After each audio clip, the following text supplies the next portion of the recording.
I heard this one commercial on SoundCloud, which, like, who uses SoundCloud? But, I mean, I do, so, yeah.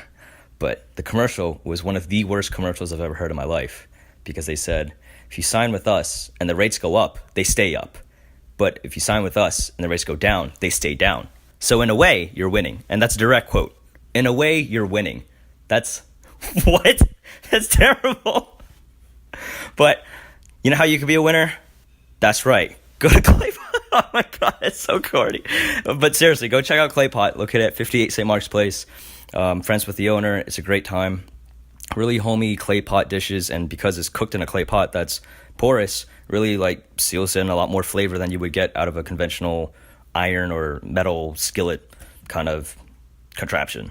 And it's all kinds of good stuff. You could get like eel, you could get pork belly, and if you're one of the people that doesn't eat anything with a face, if you're like vegetarian or vegan, you can also have that kind of option too. You know, it's friendly for everybody. So go down, check it out. And if you want to dine in and you want to bring a brother, a sister, a friend, a date, or you're just gluttonous like me and you want to eat too, you can go down, buy one, get one free, use code word 506 podcast. Literally go in, talk to the manager and be like, hey, 506 podcast. Don't even say your name. Just go up and just literally say that. And I don't know if they'll actually like look at you weird, but it should work. All right. Let me know if it doesn't. And Clay Pot is actually no longer on Grubhub and Seamless, and that's unfortunate. But you can still get your Clay Pot fix if you're within a 1 mile radius of the actual location.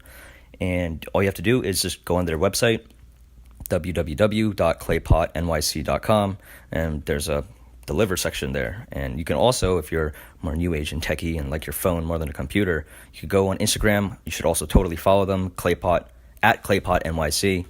And you could just follow them, and they should have a button there for getting your clay pot fix delivered. So check that out. Today's podcast is with Not-Joe-Rogan. It's just we talk about, first off, his, again, sorry to hit you with another one, but his psilocybin trip, which is the science word for magic mushrooms, so psychedelics, again. Yep. And we also talk about judo. And that's just because I know homeboy from jiu-jitsu club, so we met through that way. Super nice guy.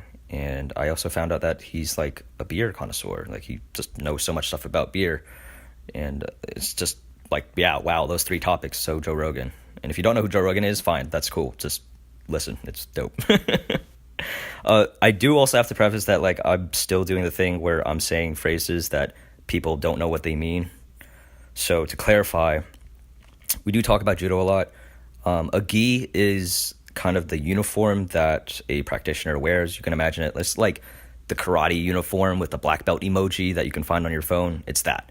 And that's just really different type of grappling compared to like no-gi jiu-jitsu, where it's like you're wearing kind of like spats. So there's a difference because you can grab onto the uniform and use that as a tool to get the submission or get the throw. Also, I throw around the word kata a lot. That's just forms is also a synonym for it. And what that is, it's like it's a sequence of techniques, but you're not fighting anyone. But you're kind of like in a ring or you're on a stage of some sort. And it's kind of a dance-ish. The real origins of it is because martial arts were banned for some time in Japan. I believe this is true. I might be wrong, but I believe that martial arts were banned. So what people ended up doing was that they would disguise their techniques as a sequence of like techniques, but they would do it without having a partner. So it would just look like dance moves, and they would just do that and use that to refine their martial arts while subverting the illegal ban on martial arts. So fun fact for you. And I think that's pretty much all the terms that were left out. Everything else should be explained in the podcast, I hope. But let me know if I missed anything. So, without further ado, here's Not-Joe-Rogan.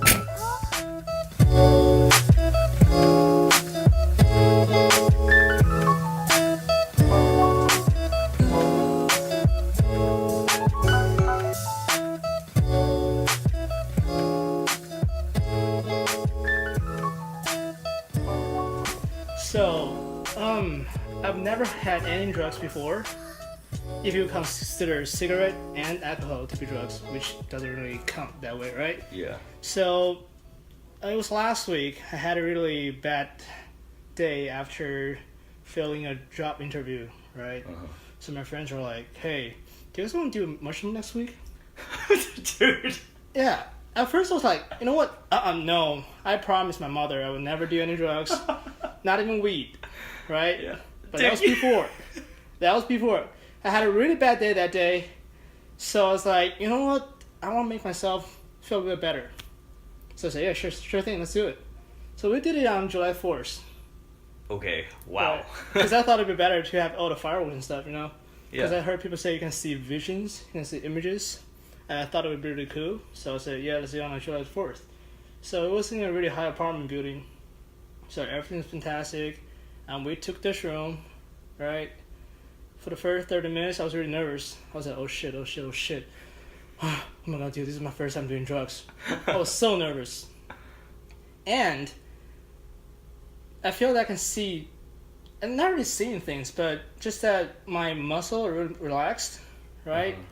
And how should I describe it? It's just so weird. I feel everything's fading away, right? Then, probably an hour has passed. By that time, I just start sitting there, and I was really worried. My friend told me that you need to be really relaxed to have a good trip, right? Is that true? Yeah. Sounds like it. But at that time, I was like, oh shit, what if they have crack or heroin in it? You know, I've never done drugs before, Yeah. which is why I'm really worried. Uh-huh. I was like, oh shit, what if my life just changed from this point on? Yeah, man, Right? that's a thought. Right? I was like, you know, for the past 20 years of my life, I was a good college student, everything went smooth, and then, on this very day, I took drug. What if they had heroin in it? What if heroin does me really bad? Right? Then, probably another 15 minutes had passed. I was like, you know what? Just F it. I'm just gonna enjoy it. And I really couldn't remember much details. It probably depends on which kind of shroom you take. I didn't see much visions or images. Yeah. Do you know how much you took? I think 4 grams. Holy shit. Wait, okay, what? you should totally get fucking visions off 4 grams. Really? Yeah. Yeah. I think the recommended is like 3.5 for like beginners. So yeah, I don't know. Yeah, we took 2 grams first, then another 2 grams after 30 minutes. Okay. Right. But I think the greatest experience I had was probably over music. Yeah. Right. Yeah. It's not image or anything, but just purely music, because I was trying to use music to calm myself down. And then I felt every single drum, you know, all the how should I describe it? But just I feel like I'm flowing with the music. Yeah. Yeah. Right? It, like music sounds really different and you Really, get, like, yeah. really like The bass and everything, just holy shit. Right. But after that, what else? Just time flows really slowly. yeah. I bet everybody feels that way, right? Yeah. Other than that, it's just like, it's surrealistic. Yeah. Yeah. You didn't get anything like stuff is like swirling or like Actually, that too. yeah. Yeah, because I was like listening to music, where I was closing my eyes, I just dun, listen to music, then I open up my eyes, look at my leg, it's just like swirling. Yeah, it looks like the Right? like the Van Gogh kind of painting, right? Like Like, that. Yeah. Like very like I don't know how to describe, like watercolor-ish, but it's like breathing and moving. Exactly. Yeah. Exactly. But, you know, other than that, I really couldn't remember much. It's my first time taking drugs. I don't know how to control my thought or my mind to follow the effect, right? What about Well, you, though? dude, I mean, like shrooms are like up there, dude. Like that. Really? Yeah, I think most people would like probably smoke weed before they do shrooms. Like shrooms are like I know, yeah. a whole different class. You know what I mean? I know Like, what you're talking about. he just jumped right in. How do you feel after you take shrooms? Oh, I've never done shrooms, man. What? No. Okay. Because one of my friends said that it kind of feels the same as taking weed.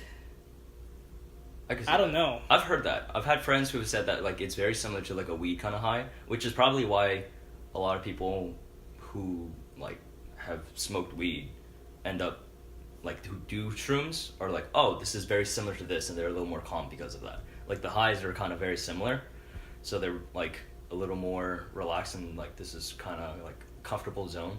But I mean, you don't smoke weed, so Right. it was literally just like, what the hell is And going on? to be honest, I think the experience was not relaxing. Oh, dude, no. I mean, No, like yeah. shrooms, like no, psychedelics Yeah. aren't supposed to be like a happy, fun. I mean, they can be, but Yeah. like most of the time, they kind of like kick you in the ass, and you're kind of just like looking at your life, and you're like, oh my god, like Exactly, yeah. My muscle, they were relaxed, right? That's definitely true. Then my mind just literally a trip. shot like the. Exactly. I didn't understand why people call it trip at first. Yeah. Then, after that night, I realized, okay, it's literally a trip. Yeah. It's like a trip to another dimension, then back. Yeah. I felt, what the fuck am I doing with my life? Oh yeah, yeah, man. Did you feel like super self-conscious about like what you're doing, what other people are doing? Like a lot of people who do psychedelics typically report. There's usually a part where they just become super aware of everything. Like colors jump out to them, and like music sounds better. I don't know if that's like what you experienced at all. I think, what I thought is that you are super aware of something, right? Certain things. For example, as we are right now, we are aware of our surroundings, right? Over each other, table, everything, and that. But when I was high, I'm aware of certain things, like the phone in my hand, or my fingers, right? I bend them unconsciously. But everything else, I don't know they exist. I have to pick my attention to, okay, look at that. Oh, there's a television. And I would pay attention to the television really much. Then, at the same time, I don't know what I'm doing with my hands, or the legs, or... So you're like hyper focused on like, a single Hyper-focused, point. exactly, yeah. Okay, yeah, that's pretty cool. Oh, it's good. Oh, Like you'll look at a leaf and just like look at it into like eternity and just be like, whoa, there's so much going on. right. Here. But the funny thing is that I asked my friends to take a video of me. Oh 'cause god. I want to see how fucked up I look when I'm high. And then afterwards, I said, hey, do you take any videos? I said, nah. I was like, why? I said, you just look normal. Yeah. Right. I said, Oh. you just look normal. I was like, what? I don't feel normal. Yeah, I mean, you don't yeah, feel normal. no shit. Right? I don't feel normal, but I appear to be really normal. Yeah. Wow. Okay.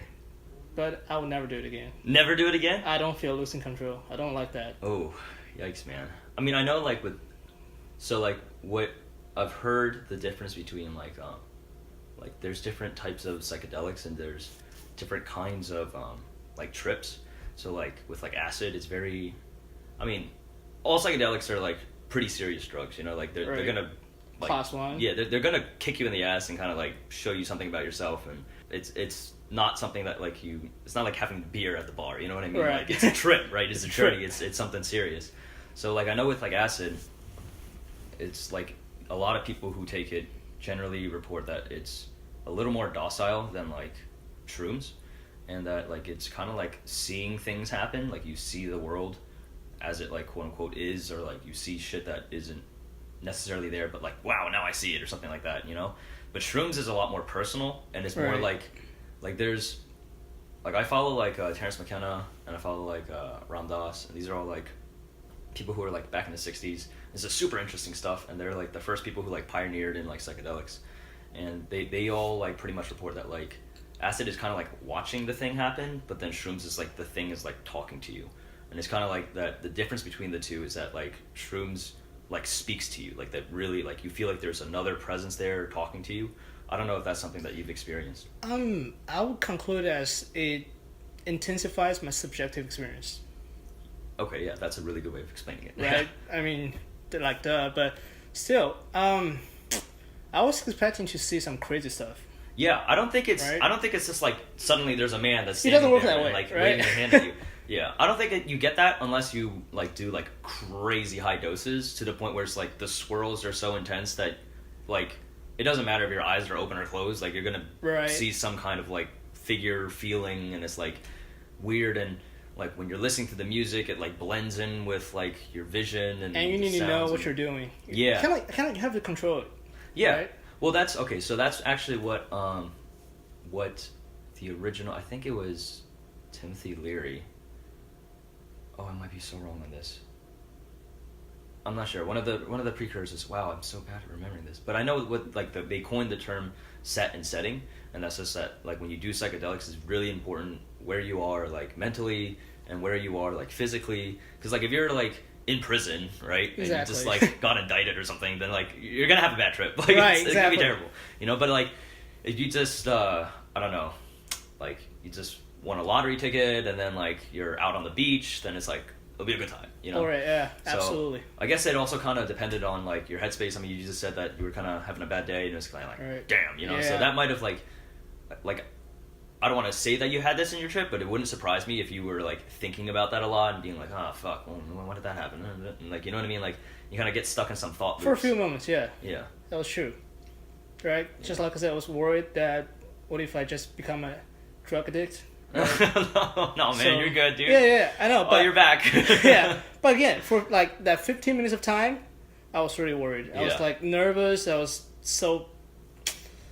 I don't know how to describe it, but You kind of just think like, oh, what if the rest of my life is like this state? Exactly, And it's yeah, just like that. Fuck. Like, you're just like, Like wow. that. Life is going to be so hard from now on. I was literally imagining my mother and my parents crying. I was Oh, like, dude, oh that's- man, what's wrong with you? Why are you taking drugs? I was like, oh shit, I shouldn't be like that. Then after that, it just relaxed. Everything went well, but that's the after story. Yeah. Wow. How long did the trip last? It lasted for a while. I think I took the shroom at around 8 AM, PM? p.m. PM, right, 'cause fireworks, yeah. Yeah, and the effect lasts probably until 2. Okay, that's like 6 hours. Right. I It's mean, not- it's like how do Yeah, you kind of like peak up and then Yeah, it kind of like there's a peak trails and in, just- right? yeah. Yeah. But I think it lasts a bit longer on me than my Uh-huh. friends because they're more experienced technically. Yeah. Right. So it's my first time doing drugs, and so it just really kicks in hard. That's the weird thing about psychedelics is that I don't think it's really, I might be wrong, but I don't think it's really dependent on like your body weight or like your experience or anything like that. I mean, like if you do it consistently again and again, then like you do build a tolerance to it, and that's just because like I love like researching about like drugs and neuroscience and like because I took like drugs and behavior. I totally failed the class, by the way, but like I thought it was like so cool how like this binds to this and that's why you do this, and like we still like we don't get it at all, dude. It's like really out there, but shrooms are typically reported as like either really good or really bad, and they really do change how people like do you feel different afterwards? Like you feel like a different person almost? Like it's like whoa, like a lot of people have reported like psychedelic trips to be like one of the, if not the top, like most transformative experiences of their life. In the first 12 hours, yeah. But then after that, I just went back to my daily routine. Aww. Yeah. You know, at the peak, I was thinking about taking my mom to a trip to national parks and stuff Oh, like that's that. so sweet, man. I know, right? What a sweetie. And so did I think that way in the next 12 hours. Then I was like, okay, this is just a really mundane day. I just do whatever I do. Mm-hmm. Like, you know.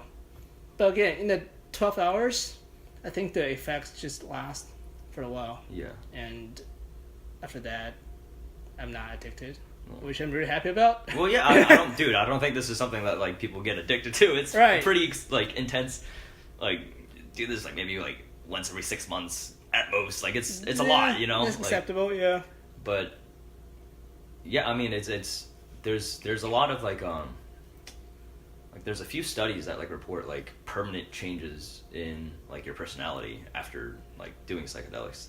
Typically it's like because you were thinking in such a weird, strange way that it kind of like rewires your brain in a bit, and you kind of like you just think differently. Like you're just more like open to That stuff. I don't know yet.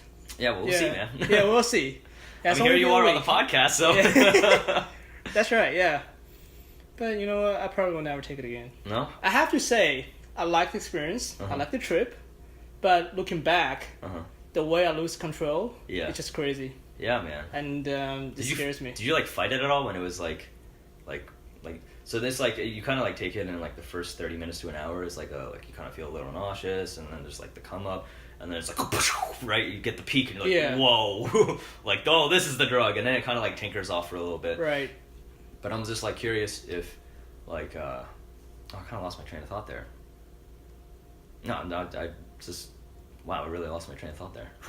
You're asking, did I fight it? Yeah, sorry, yeah, that's what I was thinking. I was thinking too much about the graph. Yeah, me too.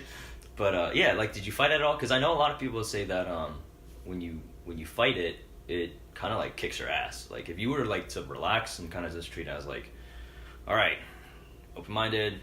What am I gonna learn today? What are you gonna show me? Like that kind of a, like, just let's see where it goes. Like, and have a very, like, it's gonna teach me something kind of attitude. Then typically it's, I don't know, it doesn't kick your ass. I think I definitely felt it at first, right? When I realized my muscles are losing control. Yeah, that's I was trying to gain control over it. That's gotta be freaky, yeah. It's gotta be, especially since you don't like smoke weed or anything else, and it's like.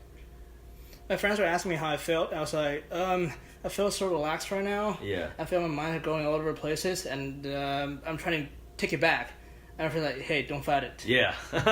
And I took their advice, which is really great. Yeah, and then when you like stopped fighting it, did it like?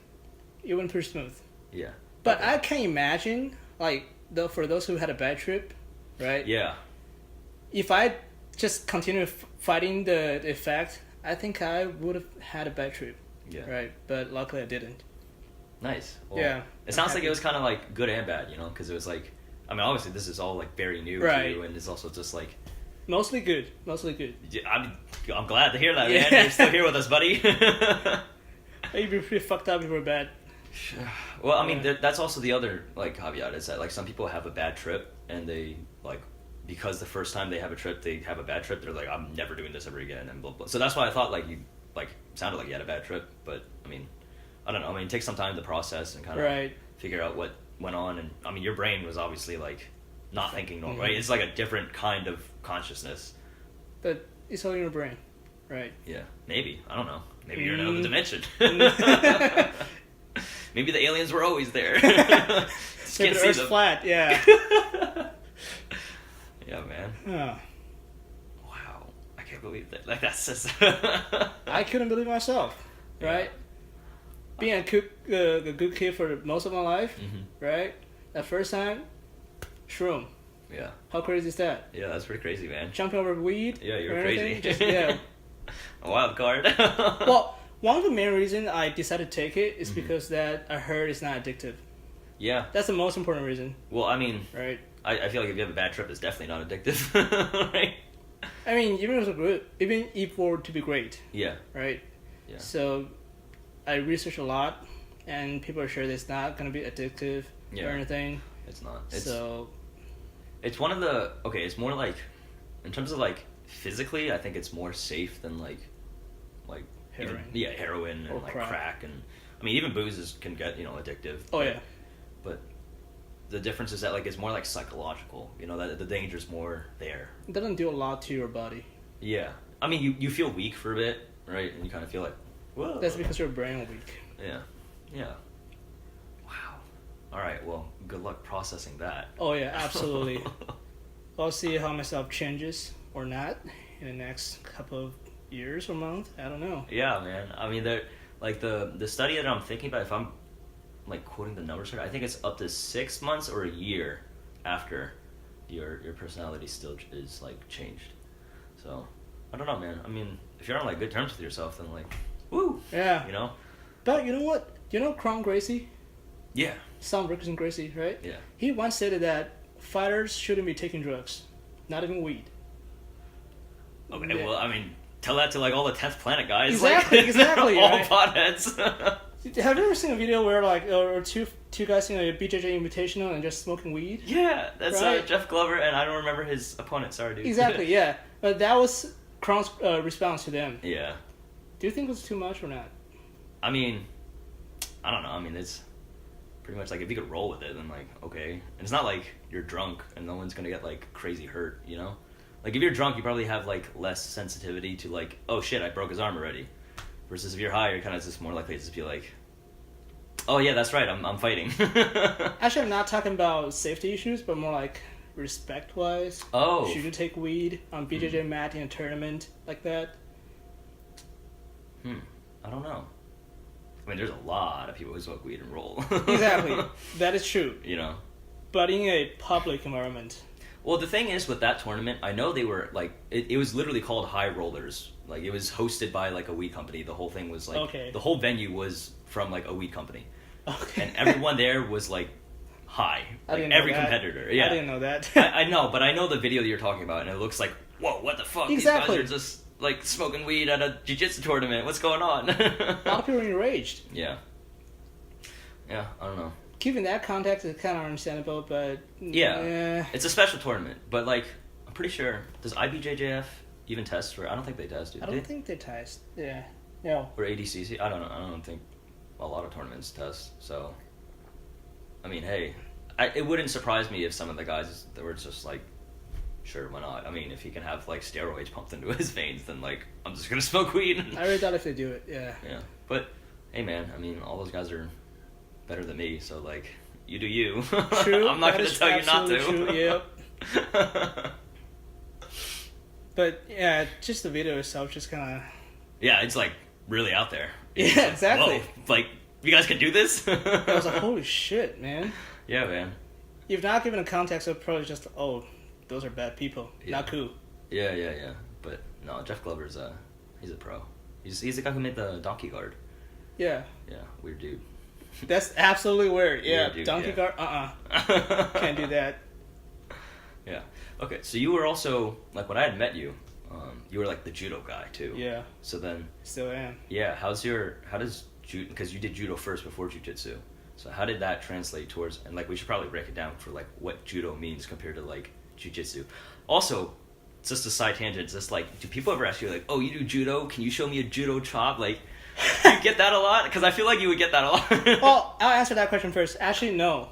Really? No, yeah. Because that's like the most famous, you know what I mean? Like everyone says, oh, it's a judo Everyone knows chop. judo chop, yeah, but luckily no one has ever asked me that, which is quite fortunate. Or from that perspective, I think people is not that interested in judo compared to old days.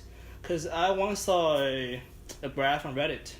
It just tells you the searching index for judo, BJJ, aikido, and karate. Right, BJJ is absolutely the top. Oh, yeah. No Absolutely. doubt. Yeah, for sure. Yeah, from early 2000 to now, it's absolutely top. And next is karate, believe it or not. So BJJ is probably up there, and then next karate. Then there's a huge gap, and there's judo and aikido. Okay. Right. Yeah. Well, I think a lot of people, because like when I started like a Korean style that's like very similar to like Taekwondo, and even then like everyone. Hapkido? No, it's Hwarangdo. Oh. Yeah, but like everyone basically was like, oh, you're doing karate, like you know what I mean? It's just kind of like became the, like, kind of like what white America calls like all Asian martial arts. Like, Exactly, oh, that's karate. yeah. Is either that's karate or that's kung fu. Like, so it doesn't surprise me that they like bunch up all those martial arts and like search karate on Right. You know? Also, because karate has been in America for so long, so Yeah. it gets the most exposure Yeah. until BJJ comes out. Oh yeah, right? that's just And, fucking dominated everyone else. right. I love it. For what I know, judo was popular in America during the 70s Mhm. and 80s. Right then, you know, what happened in the 90s? UFC, MMA, BJJ, all that kind of stuff. And that's when judo is now starting to gain much popularity. Yeah. So then I know the rules. I'm not like 100% sure on the rules of judo, but I know like you guys can't do like single legs or like double. Not anymore. It used to be able Used to to do be that. able to do that. Was 2013? Wait, let me see. Yeah, 2013. They banned the leg grabbing. That's so recent. Exactly. Wait, but fucking why? Because they thought it looked too much like wrestling. What's wrong with that? That's a good question. So now we have to talk about judo as a whole, right? Yeah. You know, we really rely on gis, Yeah. the uniforms, Mhm. and a lot of Japanese players just love. Well, we all do, but Japanese players rely mainly on gis. You know, a lot of the control and grip. But for people who have a strong wrestling background, such as from Mongolia, Russia, or just pretty much all the East European countries, they can just wrestle, Yeah. right? Imagine you send out there, you try to grab their gis and just give a double leg, and boom, ippon. Do you know what ippon means, by the way? I know it means like point, right? But like, or like. Ippon is like the greatest point you can get. So, All right, break this down. Like All right, really break this break it down. down. Okay. Like I don't know anything. so in judo now they have ippon, wazari, and they used to be yuko. So for yuko, is that wait, let me go back. So there are 3 scoring elements in judo. Okay. First, how much of area your back's laying on the mat, right? Second, speed, and third is control. Is it like ranked in that order? Not really. Okay, so Three it's like elements. overall. Okay. Right. If you shoot all three elements, that's a big ippon. Two of those, or as of nowadays, if you shoot one of those, right? Say you throw someone on their back, or not on back, on their side, or on their elbow, or on their legs, or whatever. That's a wazari. That's half a point. But when you score ippon, that means you won a match. Oh, it's automatic win? Right. Oh, wow. So that's really, I think it's really a pro fact about judo tournaments that you don't get one chance. Yeah, You I make didn't one realize. mistake, you're down. That's very like high stakes. Exactly. So like in wrestling, right? You have scores. So it's in BJJ, right? Aside from the submission only tournaments, right? Yeah. Have the scores, and in judo you have scores too. But when they land a big throw, that's it. So then that's okay. So big one is ippon, Ippon, and then what's the second one? wazari. Wazari. That means half point. Okay, and then what was the last one you said? Last one is yuko. It means effective, but it's banned nowadays. Wait, what do you mean by ban? Like, Because the IJF, the federation, thinks it's too complicated for to score that? is not to score, but for people who don't know judo to view judo, right? Okay. Imagine you're just watching a judo tournament and you have a scoreboard, you have ippon, wazari, yuko, and every time people do something, you give different points, and it's kind of hard to understand. Yeah. So right now, they make the rule to 2 wazari, ippon. Okay, so it's either you get 2 half points or 1 point to win the match. Yeah, pretty straightforward. Yeah. Okay. And then how do you like?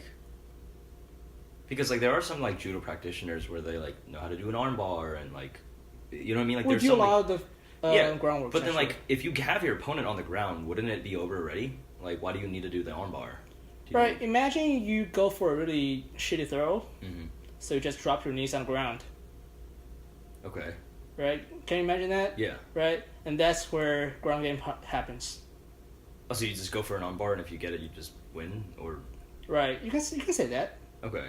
right? So people usually transit from standing to ground when they have a really bad throw or just a throw that doesn't work that well.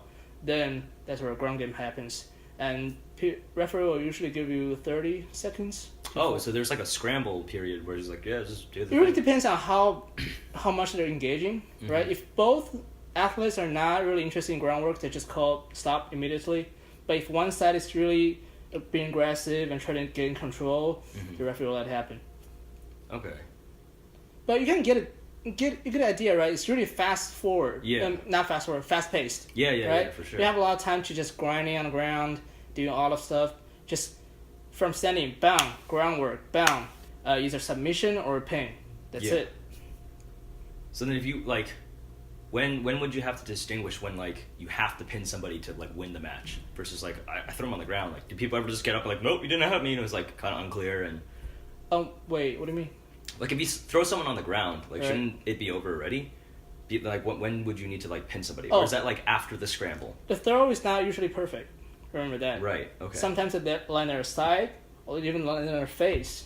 Right? So, yeah, that Sometimes happens. they land on their face. Because they don't want to be thrown on the back. Uh-huh. So they twist their body, land on their face, and then that's the turtle. Right? Can you imagine that? Yeah. Right. Turtle position. That's yeah. when it's like you're the- curled up in a ball and your like back is up towards the sky. Right. That's when the attacker engages. Okay. Yeah. Okay, wow. But pretty much, it's kind of like similar to wrestling, where it's like if your like back is on the ground, and you're like, nope, that's it. If Or- you get thrown like that. Okay. What if you're like in a scramble and your back touches the ground like that? Like, Scramble? Like it's like a shitty throw, but then you guys kind of roll over each other. That's going to be a wazari. Right? Okay. If the attacker initiates the throw and causes his opponent to land on their back, whether fully on their back or halfway, that's going to be a score, pretty much. Okay. And then like if they like chase that person and then pin them down, then it's like Keep going, yeah. okay. Huh. Wow. So then okay. So I can't imagine like when you're like doing jiu-jitsu and you're on your back, that's gotta be like completely different from judo. It's like Exactly. what the fuck is going No, on? every time I go to jiu-jitsu, I like to be in turtle. And you know that's the worst position to be ever be in jiu-jitsu, right? It's not that okay, it's One it's for the bad, worst, but like right? yeah. People take their back. But every time I got in jiu-jitsu, I just go into turtle. And whenever I'm being pinned, I'm really worried. Because in judo, when you're being pinned, you're about to lose pretty much. Yeah. But in jiu-jitsu, you can still just keep going, right? Yeah. Oh, so you kind of have that reflex of like, oh shit, I need to get out. Exactly. Yeah, you don't really sit there and let it cook.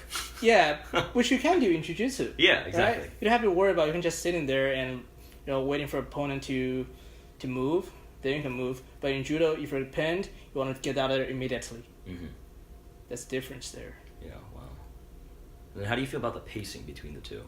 Like, I mean, judo sounds very fast. It's just like, it's definitely faster. Definitely faster. But then, like, when you're rolling, like, jiu-jitsu, like, do you ever feel like, oh my god, I just want this to be over? Like, why is this still going on? Well, to be honest, me personally don't really like groundworks. Because, I started judo first, and I think throw is the way to win, right? It was like, fuck groundworks, I don't like that. But since my groundwork sucks, so every time I lost in tournament, 80% of the time it's probably due to groundworks. Okay. And that's why I decided to engage in jiu-jitsu to improve a little bit. But do you think some of like the habits in jiu-jitsu, like pulling guard or like, you know what I mean, like turning over and being on your back is going to have like a negative effect on your judo? Not really. No? I mean, like... I think it's mainly judo influencing jiu-jitsu on me, right? Yeah. Not vice versa. Okay. But I do know jiu-jitsu players who come to train judo, right, cross-training, and they have the jiu-jitsu habit in judo. Oh, it's like they're comfortable on their back and you're kind of just like, you're losing. They pull guard, literally. Oh, God. Wait, is that legal? Can you do that in judo? You can do that. But, like, don't you just lose or... Not really, because you're not being thrown, right? You pull the guard. Uh-huh. It's not like your opponent throws you to the back, then you pull guard. But if you pull guard and your back hits the ground, would that be like... What do you do? That'd be fine, because your opponent didn't initiate the attack, right? So then it's just groundwork. Exactly. Wait, so the jiu-jitsu guys come into judo and just like just pull guard and they can win that way? But that's why we have penalties, right? You can't always do that. Oh, you can't just pull guard? Yeah, for obvious reasons. It's judo, right? Yeah. You can't just win there just pull guard. That's not cool. Go give penalties. But there's one player, I can't remember his name. He fought in UFC many years ago. BJ Penn. Yeah. Also, sorry. It's also probably important because I've had people tell me that when we talk about martial arts, like it's like a certain jargon that like normal people don't get. Oh, yeah. So pulling guard pretty much means you like jump up and wrap your legs around them while facing them, and then it forces the person to collapse down where you would have your back on the ground and your legs are wrapped around their waist controlling them, which is like a no-no in judo because like your back's on the ground. Well, not necessarily. You can, but it's just not like, recommended. Yeah. Right. But again, BJ Penn. Well, he just did that. He did that. He got his black belt 2 years. Yeah, that's crazy, dude. And whenever he went to a judo tournament, there's a video on YouTube. He went to a judo tournament and he pulled guard, and he submit them. Okay, so it works. It can work. It's just you're really good, yeah. But it's like, when did they start penalizing you for pulling guard? If like nothing happens. Have so many attempts. It's pretty lame, right? Maybe that's what you think, man. But again, because I think BJ Penn went to a local level judo tournament, which is why it works. When you're fighting against high level players, it doesn't usually work that way. Yeah. Okay. Right. Yeah, I can totally see that. So then, do you think you have more success going from judo to jiu-jitsu, or like jiu-jitsu to judo? Like, which way do you see? Like, do judo players typically have more success converting to jiu-jitsu, or jiu-jitsu has more success transitioning to judo? I've seen a lot of the former, but not a lot from jiu-jitsu to judo, to be honest. Yeah. And to be honest, I really couldn't answer the question since I'm not that good. One example I know is Travis Stevens. He's, I think he's a silver medalist in Rio Olympic Games. Yeah. And also happens to be a brown belt. Actually, he's a black belt now in jiu-jitsu. Yeah. So he started judo first, then I can't remember when he started training jiu-jitsu too. And he has accomplished in both grounds. Yeah. But here's the thing: when people are asking him, "Hey, Travis, how do you win all those judo matches by ground game? Is that because of jiu-jitsu?" He said, "Nah." He said, "Judo is judo, jiu-jitsu is jiu-jitsu," which I couldn't fully agree with since there's so many similarities. Yeah. But I kind of get his idea that when you do judo, you think of judo. When you do jiu-jitsu, you're thinking the root set of jiu-jitsu. Yeah, it's more of like... Right. It sounds like he's saying it's more about the mindset that he has, and it's not necessarily techniques that he's taking from one discipline and applying it to the other. But again, does the technique translate? Absolutely, right? Yeah. You'll have gis. It's all about, have the similar pen, similar controls, similar submissions, so that the techniques absolutely translate, but you have to think of in different mind where you're applying them. Okay, well that's interesting because like with gi, it's like a lot more. Also, totally need to break this down for people. Gi is just the kimono, the uniform. We can say that. Yeah, like I guess if you have like basic under like pajama. Yeah, like the karate pajamas. Yeah, like, the pajama, but thicker, way thicker, and style too. Yeah, it has to be thicker. I know for like taekwondo is a lot more thin, and that's just because it's like lightweight. Yeah, it's literally nothing.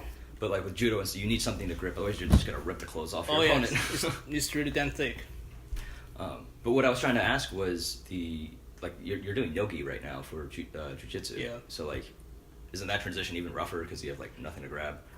Standing wise, I think it's pretty much okay. Okay. Right, since again, standing wise, right, all the things I learned in judo, how to control balance, how to control opponent, and everything like that, all that translate even if I don't have a gi. But on ground, it's very different. It's so slippery, literally. Yeah, it is. Literally. Yeah, I can even tell like most of the people I roll with are like in t-shirts at least, and some people have like the long rash guards, which is like all the way, where it's like a surfer kind of like a spandex like compression kind of thing, but like if you've ever rolled with someone who's like shirtless, it's like so hard to like grip them. Yeah. Like, it's just like I'm like gotcha, and then they're like shloop, and I'm like oh just kidding. Now he has my back. Cool. It's not pleasant. Yeah. Also, it's just a lot of sweat. And exactly. Like, I need to take a shower because I'm gonna get stabbed. Like. But just talk about the game wise. You can get ideas, right? For in judo and in gi jiu-jitsu, right? You have a gi and you're on the ground and you have something to grab with, right? There's a leverage, but in no gi, nothing. Just two bodies colliding. Yeah. Right. And again, slippery is another issue, right? You couldn't get fully control. There's not a lot of friction, and all that. Do you feel like there's a certain kind of like I mean your grip definitely has to be better, right? From like grabbing on the gi and stuff like over and over. Like I see a lot of like there's like a lot of like jiu-jitsu memes where like people play the like fingers. spider guard, and their fingers are all like totally jacked up. Yeah. Like do you get that kind of like I don't know if it's called like an injury or like that kind of like consequence from judo? Sometimes. My fingers definitely don't feel that comfortable all the time. Okay. That is absolutely true. But since I'm not a full-time player, so I think I'm pretty okay, right? You can look at my fingers, see, they still look pretty normal. Yeah. Right?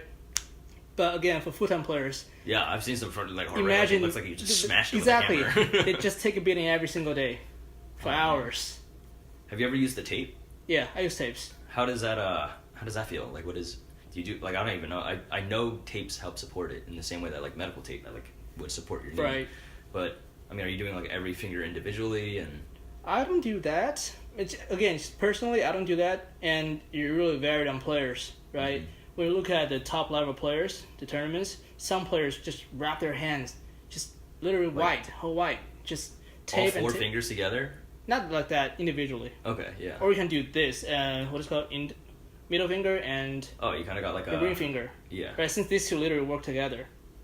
Yeah. Right. Oh wow. Okay. You might see that. Yeah, like Spider-Man. Yeah, that's Spider-Man. Right. But again, it depends on players. Some players like fully support their fingers. Some players just like go like this without anything. And do you think the tape like does it add friction at all and help you grip better? Actually, I think a little bit. A little bit. Like sometimes I like to tip my finger. Is that legal or? That is illegal. That is absolutely okay. Oh, okay. Okay, that's okay. Yeah, because imagine that when you're grabbing gi and it's also your fingertips that make the first contact. Right. Right, and when you tape it, it doesn't feel a bit more comfortable. Right, it's not as painful, I'll say. Yeah. Yeah. Wow, that's really interesting. Which I didn't know that you could. I thought it was only just like around the knuckles, where you can do the tape. Yeah. to support the. Do people ever tape like their wrists and stuff? I mean, that's that kind too. of like, That too. like because you're gonna get like jacked up and. Okay. Huh. That happens. But again, it's not like everybody does it, or it just depends on personal injuries and everything like that. So. I wouldn't suspect you of doing this, but I'm just like curious, like is there any like cheating where people put like really sticky stuff on their hands to like grip better or something? No. No. Good thought, but no. No? Oh man. Because I know like in old boxing matches they used to like hide like lead because it was like a malleable kind of like you could kind of bend it a little bit like it's a metal, but like it'll still like hit like a brick, and they'll just hide that underneath their gloves and stuff, and then like there'll be guys that just come out and just KO. Yeah, right. Like so illegal. Damn. Yeah. So I was like just wondering like the hand wraps made me think of that. How it's like, oh, do people ever kind of do that? We don't do that. Stuff? Yeah. Judo players are pretty much moral people. Ethical people, yeah. Yeah. Oh, let's hope. Yeah. But in general, Judo community is pretty friendly, I think. From what I've seen in the years, I think alright, again, no respect to BJJ, but I think the community as a whole is probably friendlier, better than jiu-jitsu? Than jiu-jitsu. Jiu-jitsu is getting a little shit talky. Exactly. You see a lot of shit talking going on every single day. I think it's just the MMA that's just been spilling over, I think. Right. You know I what mean, that's the quality, that's the sport itself, right? It's a combat sport, so that's why you get a lot of shit talking. But in judo, I think we grow as a whole. Yeah. Oh, so in jiu-jitsu, right? But again, like I said, there's too many shit talkings going on. Yeah. Do you ever worry that like you know how like karate used to be super respected back when it was like first introduced to the U.S. and now it's kind of gotten a little more watered down and McDojos. Yeah, a lot of McDojos for people who don't dabble in like the martial arts world. The McDojo is like pretty much you pay, you get the belt, and you don't actually know how to do anything. So like, is there any like kind of watering down in judo at all? Do you see that or? Well, for judo, I think it's the opposite. Huh? Because it is harder to progress in judo. Okay, yeah. I mean, yeah, you have to lift the person. You have to throw them, right? There's no way that you can't really be a fake teacher. There's not really like a kata that you can... Exactly. Well, we do have kata, but that's for really advanced people. Right, wow. For my first 2 or 3 months into judo, I did nothing but ukimi. And ukimi, by the way, is the way you protect yourself when you're falling. Yeah. Right? They teach you how to fall. How do you call it in English?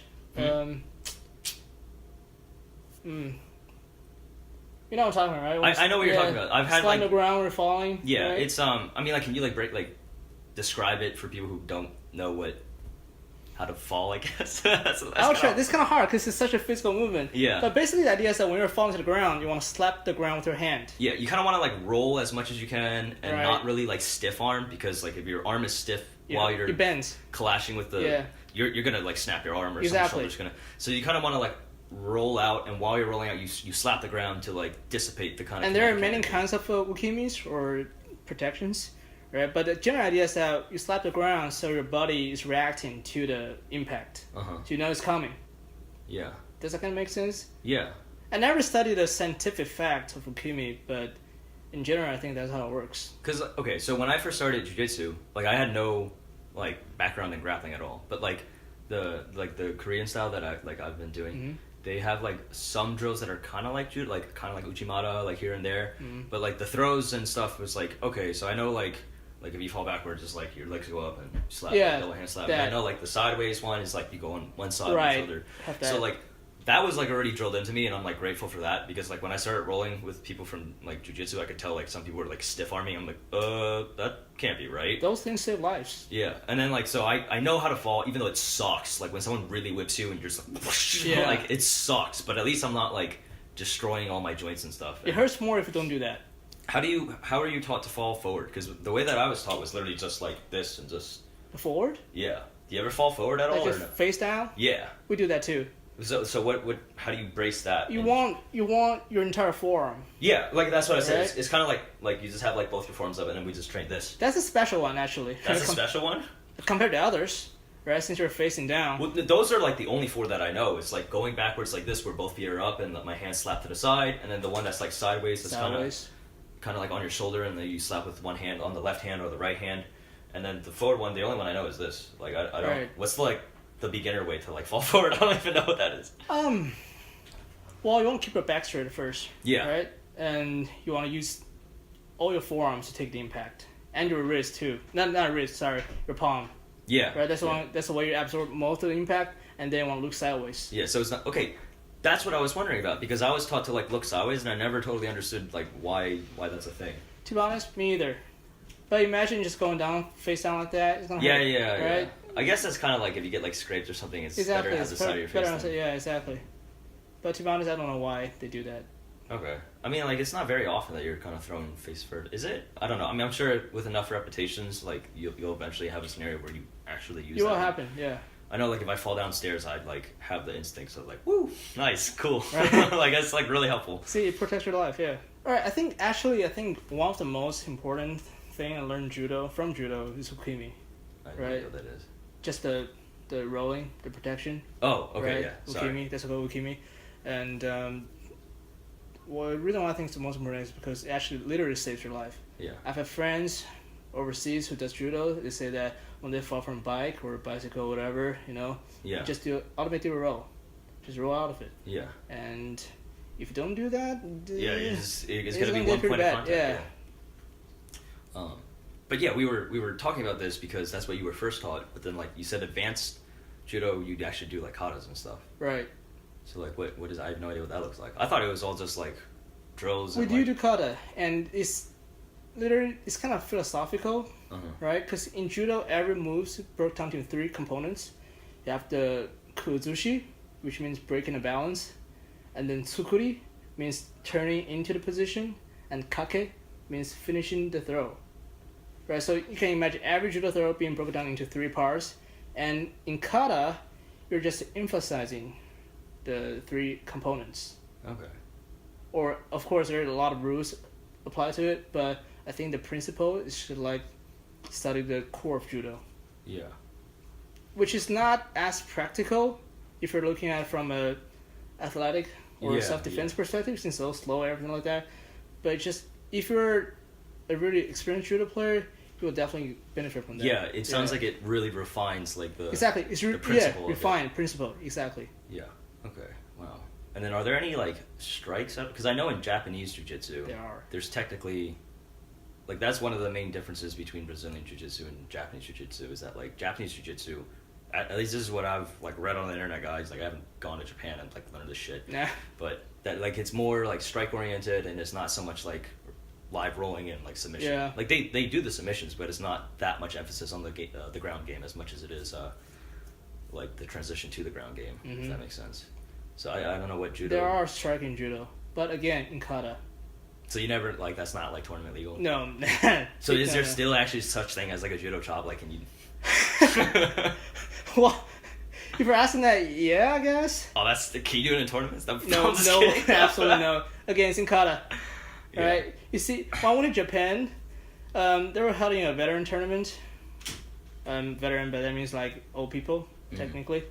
And, well, not really old people, but people above the age of 30s. Right? So I watched the tournament, and there are a bunch of 80-year-old people just practicing the kata where it involves strikings. But again, it's kata. Yeah. So then, like, is that I mean, is that still like scored or something, or What do you mean sport? No. like do you ever do like katas in like tournaments or not really? You can do kata in tournaments. Well, that's literally kata tournaments. Yeah. That devoted specifically to kata. Okay. Right? Huh. Okay, but is it like judo sanctioned, or they just kind of tell them like go compete in other people's kata tournaments? No, it's pretty sectioned, right? You have the regular tournament, and they'll have an entire big tournament that devoted strictly to kata. Okay. Wow. Right. Damn, dude, I didn't know all this existed. Judo, I mean, to be honest, I think judo has a lot more history than jiu-jitsu. Yeah. Right. This is not being subjective, right? It's not like since Yeah, I like judo, historically, right? it's been historically around longer. yes, more stuff. Yeah. Right, and jiu-jitsu I think is more sport oriented. Well, so is judo, but judo has a deeper background to it. A lot of cultural stuff, philosophical, if you say it. Oh, that's like cool stuff. Like Right. that's. I mean, like I feel like that's also what like one of the main arguments from like traditional martial artists have for like the newer like jiu-jitsu, MMA style or like kickboxing is that like there isn't like the scaffolding for like a philosophical moral code or like there's no like emphasis on like honor or whatever. I mean, I'm not saying that like jiu-jitsu doesn't have honor, like it definitely does, but like it's not taught like concurrently with the system, you know what I mean? You kind of learn that while you're rolling with people. Yeah, because you get your ass whooped. It's more like kinda the just, sports code, right? Yeah. That exists in every single sport. But judo really has a defined system Yeah. of discipline, right? Yeah. It has written books and it has historical documents, everything like that. Yeah. You're right. Right? But again, no disrespect to jiu-jitsu. It's a great sport. Yeah. But just fact-wise, yeah. Yeah, judo's your Yeah. thing. Dude, it's invented in 1882, Yeah, that's a long time ago. right? Hey man, technically kung fu was invented at like. Oh, 10 yeah. I'm just kidding. The wrestling is invented in Greco-Roman period. Yeah. Hey man, it's still being used today. That's so strange to me that they in 2013 they just. I mean, it makes sense because like people would just like Right. not doing judo and they were just like, I'm just gonna double leg and blast this dude. Like. A lot of people do that. Oh, is it still like taught at all in judo? I haven't learned a single thing about leg grabbing. Oh, yike. Yeah. That's not good. So then when you roll against like in jiu-jitsu, like if you roll against like a wrestler who like shoots for a double or single, do you kind of just like, what the fuck is going on? I have the instinct, since I do so many standing things. Yeah. But yeah, sometimes I'm like, oh shit, what is that? How should I defend it? Yeah. Right. Yeah. But luckily, since we do train how do you call that? So like when you go down, when people try to go for double leg, What do you mean? Oh. like just jumping down to defend that. Oh, sprawl. Yeah, Yeah. sprawl. Right. Luckily we do that. So, Oh, yeah. Okay. Right. But aside from that, I think it's definitely quite a pity that we don't teach leg grab anymore. Yeah. Yeah. Damn. All right.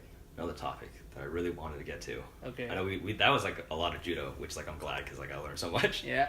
But yeah, that's right. Drink some water. Take a break. Here we go. Next 6 hours. I'm just kidding. You're like super into beer. And I absolutely. And I want to talk about it. Dude, I gave you like so much shit the first time when you like brought out that chalice, and I was just like, what is this guy doing? Like, just drink the beer. You know what I mean? I was still just such a like, I was a plebe, man. Like, you gotta show me your like royal ways. Actually, that's quite an interesting topic. You refer to the royal ways. Yeah. A lot of people nowadays see craft beer as sort of elitism practice. What do you mean by that? So, there's a website called Rate Beer, Mm-hmm. and you can find pretty much all the beer in the world on that website. And if you look at the industrial beer, like name some, just really mundane beer we see every day. Corona, Bud Light. Yeah, exactly. Budweiser, do you like those?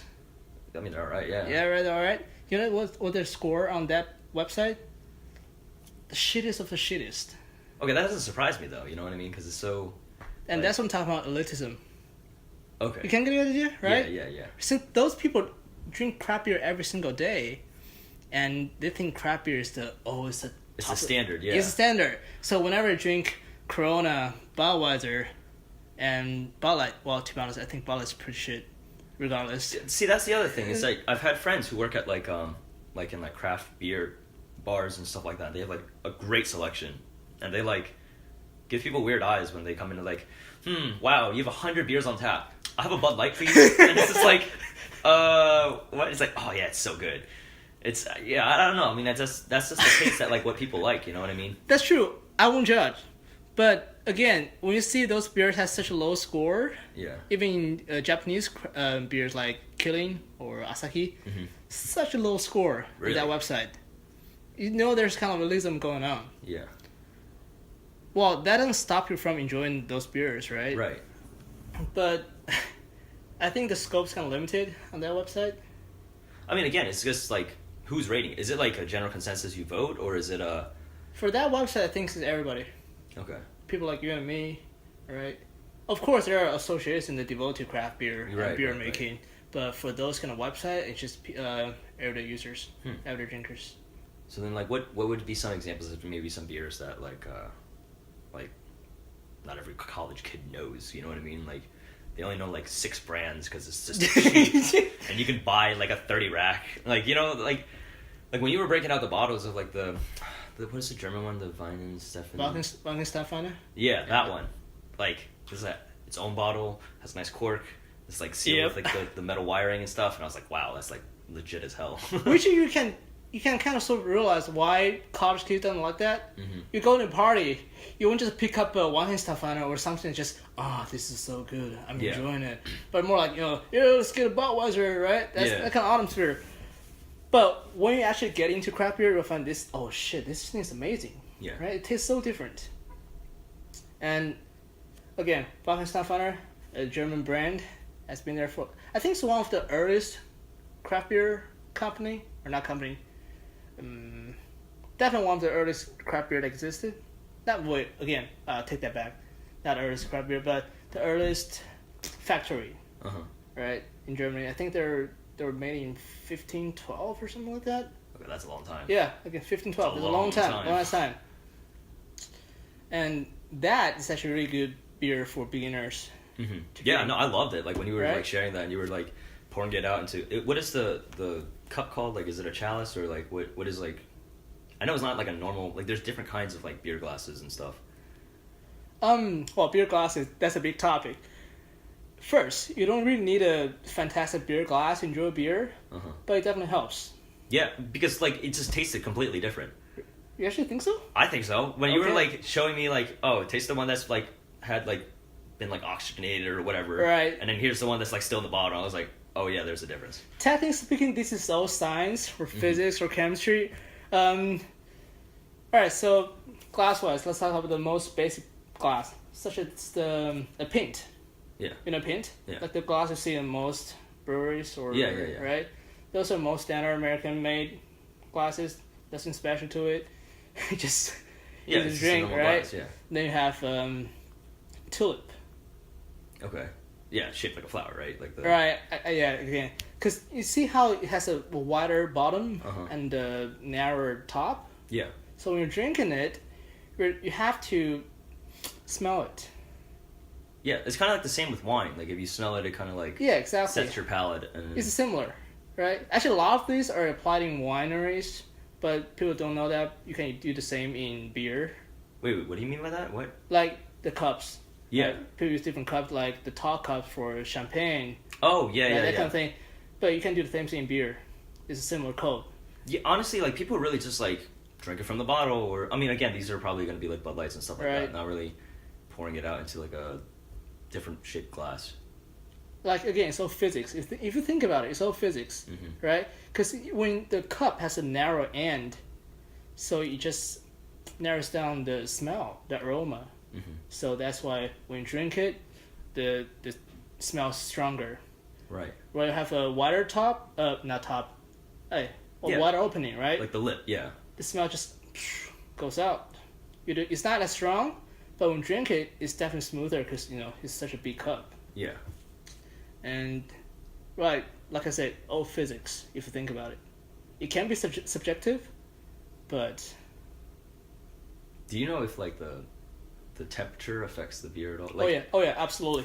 Because I know for like wine, it's like red is technically supposed to be like a little bit cool. It's not supposed to be cold, and like the glass is designed so when you hold it, the heat from your hand, kind of warms up the wine and makes it like the optimal whatever it is. I don't know what the actual. Would you mind me using Celsius since I really don't know much about Fahrenheit? Go for it. I don't. All right, yeah, okay. I'm gonna be lost. Like it's gonna sound minuscule. For those who don't know about Celsius, 0 is a freezing point. Yeah.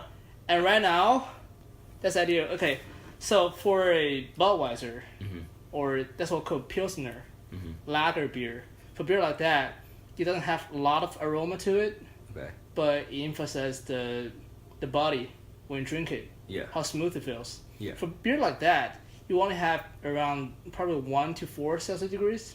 Okay. So really cold. When drinking a hot summer day, damn, you feel awesome. Yeah. That's why you drink those beers.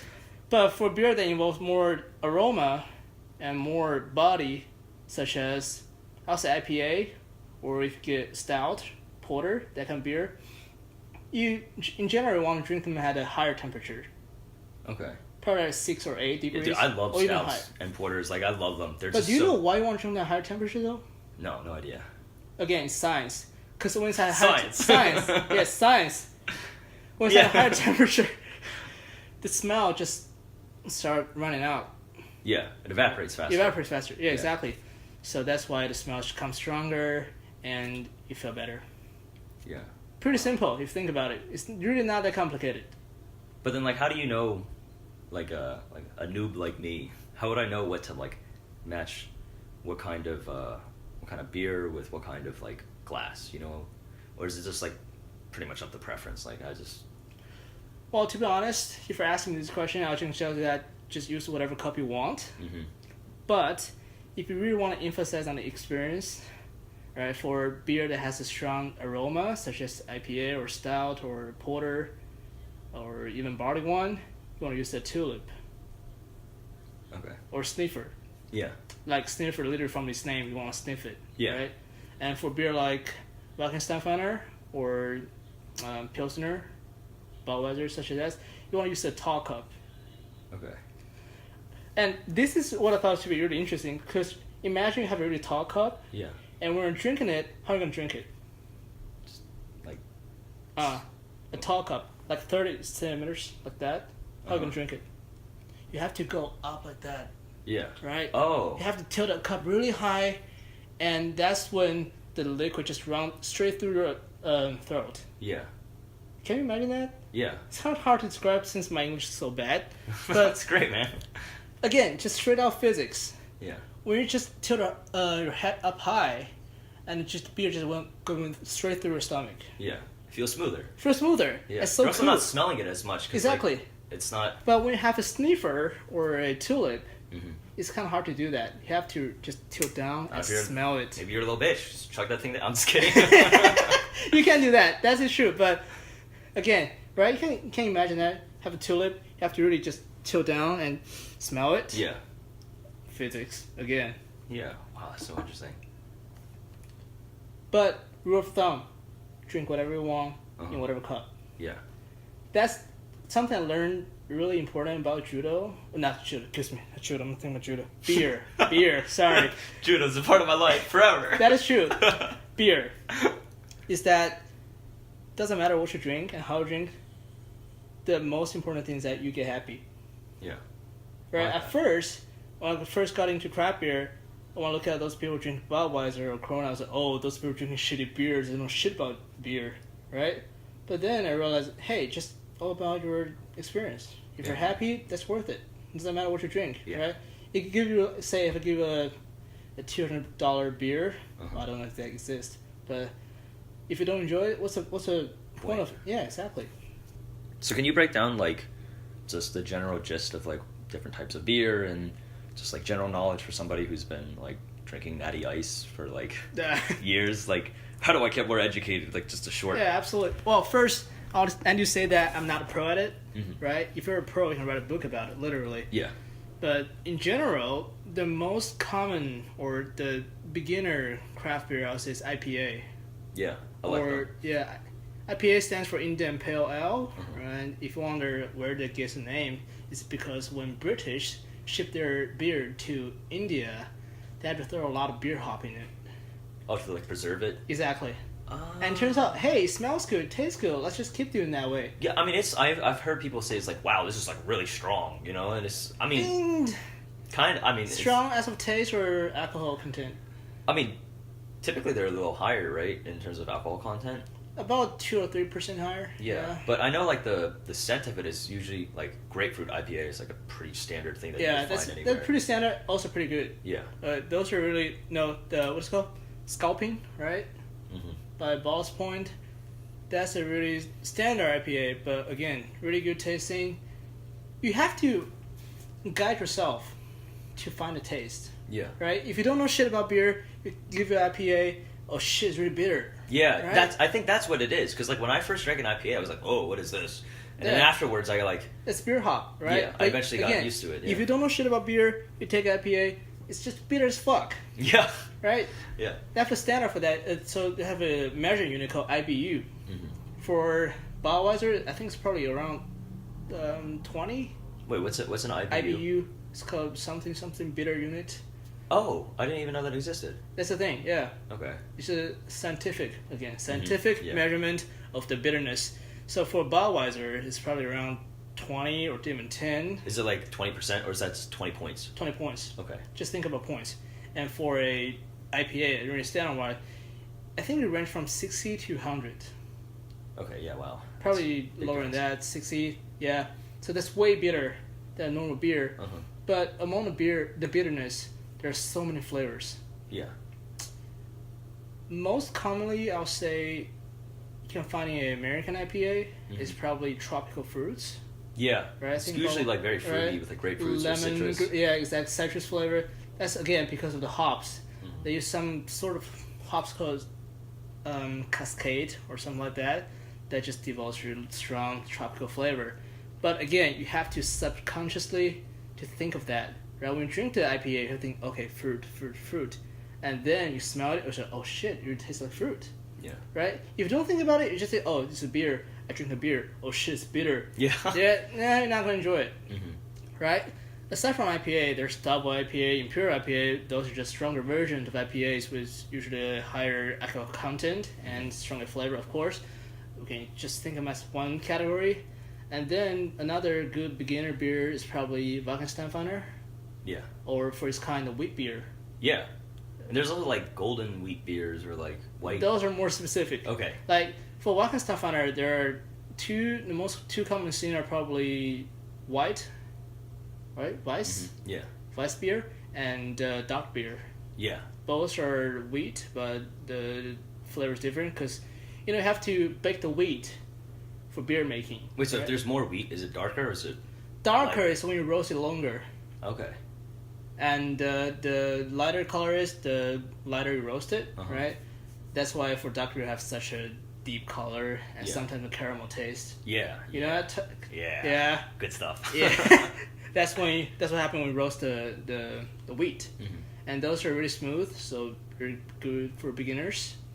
And then if you want to go a little bit deeper into craft beer, you can probably start drinking what is called Trappist beer. I don't know what that is. Trappist is a religious branches in Europe, I think. Actually, not only Europe. There's one in America. So, anyway, Trappist beer is made solely by monks. Wow. Yeah, entirely by monks. The factory has to be in a missionary, and it has to be operated by monks, and the income should not be used for profit, but for charity. Oh, wow. There's a strict guideline for Trappist beers. But again, those beers are really special because they just taste like... I don't even know how to describe it. Should I say caramel? Not caramel. A little bit caramel, chocolate, wine even. So it's more darker, sweeter? Darker, sweeter. Okay. Absolutely of that. And it's really easy to appreciate, I'll be honest. It doesn't take that much to realize how much flavor is in Trappist beer. I mean, it kind of sounds like mead-ish, right? It goes along with meat, yeah. Yeah. Actually, there's one Trappist brewery in Massachusetts. It's called Spencer. It's the only Trappist brewery outside of Europe. Whoa. Yeah. I think there are a total of 17, and 6 of them are in Europe. 1 is in America. And here in Massachusetts, called Spencer. Go try that sometimes, absolutely. I haven't tasted it yet, but I think it's going to be fun. Yeah. Yeah. I like it. And if you're into heavier taste, you should probably try porter and stout. Yes. Love those. I know you love those, right? And the name porter is referring to workers that work at the port, the seaport. Back in the British, their shining days, right? Yeah. See? And when they got tired at the port, they just go to the bar and just have a porter. Yeah. And stout, you can just think of as a stronger version porter. They both use really dark roast wheat, and that's where the caramel chocolate flavor comes from. Yeah. But stouts in general is stronger. Yeah, stouts can almost be like I've had some like coffee stouts, you know. Coffee, you can definitely integrate so many flavors into it, like coffee, vanilla, whatever. And a lot of people don't like stout because they think it smells like soy sauce. What? Okay, I can kind of see that. Right? Dude, now I'm not gonna be able to unsee that. Yeah, I know. It's always been like it's more like it just feels less liquidy, more like creamy. You know what I mean? And again, like that's a body. Right? Yeah, exactly. It's less sparkling, right? Yeah, it's more like rich, almost. But it's also I can see how like some stouts, like some people think it's like bitter. You know, it tastes. It's definitely bitter. Rooty-ish. Oh yeah, absolutely bitter. Again, you have to use your mind to find those flavors to appreciate those. If you don't appreciate beer, it's okay, absolutely fine. All right, just drink whatever you like. But if you're into those things, you have to train yourself to learn to see those flavors. Yeah.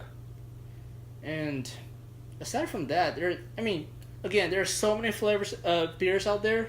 right? So specific. But those IPA, Trappist, Porter, Stout, and wheat beer are probably some of the most common slim beers out there. You can just get those at Blanchard, and they taste great. Yeah. Again, the cost a little bit higher than Net Light. Yeah. That's for sure. But this isn't something that you're gonna be like bringing to like a frat party. Like this is something that you kind of pour out and enjoy and have it with like a nice meal or like hanging out with friends, and it's a different occasion, you know. Like, exactly. Yeah, you don't. And if you want to get drunk on those, absolutely you can. Because for stout, some of them can exceed 15 degrees. Or the content, alcohol content, 50%. Oh, 50%. Yeah. Wow. That's a lot. Yeah, that's a lot. Yeah. I mean, the most I've seen is pretty much like I think 9.5 for Golden Monkey. That's not stout, but like 9.5 is not bad. Yeah, 9.5, 9.7 for another stout. I don't remember. I'm thinking of the one like right there at Avenue, but and I like their Kentucky Bourbon Ale too. Oh yeah, that's pretty good. That one's really good. Yeah, because it literally just tastes like bourbon. But again, 10% is not low at all. Because I have one of those is like equivalent of 3 Budweiser. Yeah, right? Yeah, I didn't even think about that.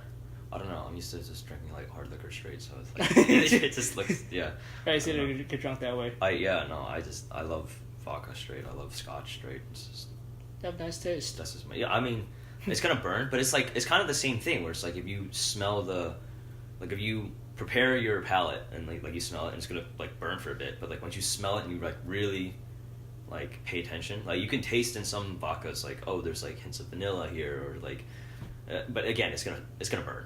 I think it's harder to taste that than tasting beer, to be honest. Due to the alcohol content, right? Yeah, I guess I'm good at this. Is it just boom, a punch at you, so you can figure out flavors? Nah. Yeah. But aside from that, just beginning with those few things, right, is really not that hard to get into craft beer. Do you ever marinate any of your like food or like meats and stuff with kinds of like craft beer? Or I would do that. No. Nah. Dude. I can try. I want to get into that. I know people marinate their meat with just normal beer. Yeah, even just like normal beer. Like I've seen people just use like a Coors with chicken, and it tastes like completely different. Right. Yeah. Because there's an enzyme in it. Yeah, I really like protein. Yeah. Blue Moon because it has like that citrusy, orangey kind of taste. I like to do that with like sausage, and it's just like nice. Yeah. Actually, Blue Moon. Yeah. Yeah. You bring a great point. Blue Moon is also a really great beer. Is it easier to appreciate and easy to find, cheap? Do you think it's like in between the bottom tier and like the craft beer, or like where would you put Blue Moon? Because I love Blue Moon, but it's like common enough that people know what it is, but it's like not common enough that like you see it at a party. Right. You know. I think it's definitely above Natty Light or those things. Well, yeah, I mean Natty Light is literally drinking battery acid. Like it's pretty terrible. I think it's really. I wouldn't call it like craft beer, but it's definitely let's say it's a goalkeeper, right? A getaway to the higher. Nice. I like it. I love it. It's great. I know. Yeah, I think it tastes some like Frankenstein. Yeah. A little bit, since they're all witty beers. Mm-hmm. Cool, man. Well, thanks, my guy. That's pretty much it. That's all I got. A lot of knowledge. Enjoy beers. I didn't know we were in the information society.